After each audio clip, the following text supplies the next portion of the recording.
we have come a very, very long way. At the time, Europe was still divided into different and opposing nations.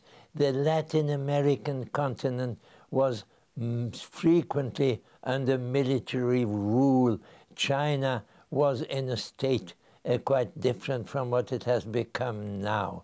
And the United Nations itself was still in the third year only of its existence and had not yet fashioned the whole system of organizations.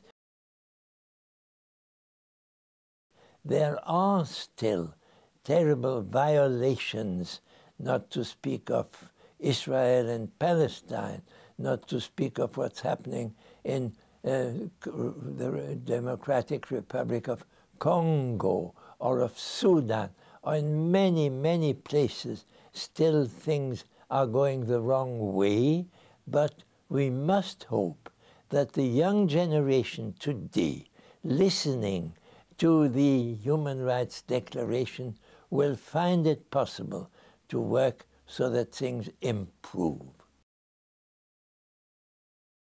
It is stupid to think that these 5 countries still are the masters of peace and of war.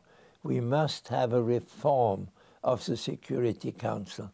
Many people have hoped for this. And if we do, then it is possible that a more equitable way of handling conflicts will appear.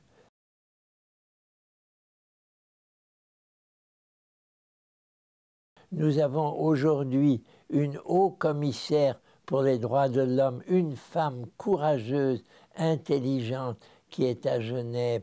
Dans tous les pays du monde aujourd'hui, il y a des défenseurs des droits de l'homme que nous devons soutenir.